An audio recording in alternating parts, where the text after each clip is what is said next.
నీడలనే కవితలో చిన్నమ్మ వీళ్ళ మీద కోపగించుకు, వీళ్ళని అసహ్యించుకోకు, మౌఢ్యం వల్ల బలాఢ్యులు, వీళ్ళందరూ మధ్యతరగతి ప్రజలు, సంఘపు కట్టుబాట్లకి రక్షక భటులు, దోపిడీదారుల స్వేచ్ఛా వర్తనకి నైతిక భాష్యం చెప్పే భాష్యకారులు. చిన్నమ్మ వీళ్ళందరూ సగం సగం మనుష్యులు, వీళ్ళందరూ ముక్కలైన గాజు పెంకులు, కల్లా కపటం తెలియని కబోది గుంపులు, తమని తామే మోసగించుకునే విద్యాధికులు, విదూషకులు. చిన్నమ్మ వీళ్ళని విడిచి వెళ్ళబోకు, వీళ్ళందరూ నీ బిడ్డలు.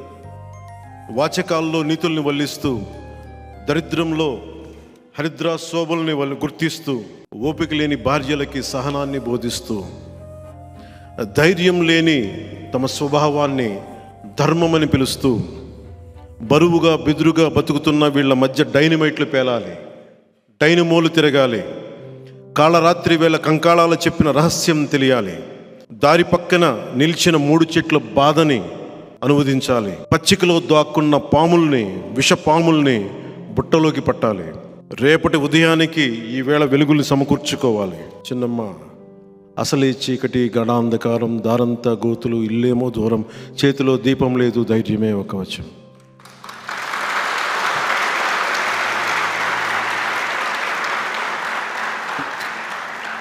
ఈ పదాలు ఈ కవిత నేను చదువుతున్నప్పుడు ఒక సగటు మధ్యతరగతి కుటుంబాలకు చెందిన వ్యక్తిగా, ఒక ఉద్యోగి కొడుకుగా, ఒక సూపర్ స్టార్ తమ్ముడిగా కంటే కూడా నేను ఒక ఉద్యోగి కొడుకుగానే పెరిగాను.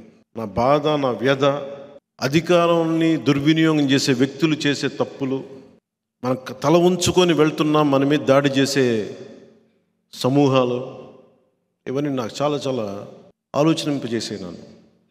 నేను ఏదైనా చేద్దాం అనుకునే తపంతో గోపీచంద్ గారిది అసమర్థుని జీవయాత్ర అని ఉంటుంది. అసమర్థుని జీవయాత్రలో తనను తాను నిందించుకుంటూ ఉంటాడు. ఈ రెండు ఒకే సమయంలో పక్క పక్కన చదివాను. ఒక మధ్యతరగతి మనిషి తాలూకు నిస్సహాయత, తన మీద తన కోపం, ఇవన్నీ నేను అనుకొని వీటి నుంచి ఎలా బయటపడాలని ఆలోచించేవాడు. ఆ వయసులో తప్పించుకోవడానికి యోగ మార్గానికి వెళ్ళాను, తిరుపతిలోకి వెళ్ళి యోగా చేశాను. ఇందాక చెప్పింది, ధైర్యం లేని స్వభావాన్ని ధర్మం అని నమ్మకంతో యోగ మార్గానికి వెళ్ళిపోయాను.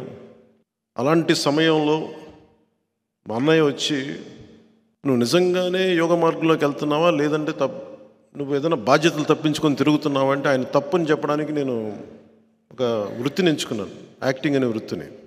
కష్టపడ్డాను, నిలబడ్డాను, మీ అందరి అభిమానాన్ని సంపాదించాను.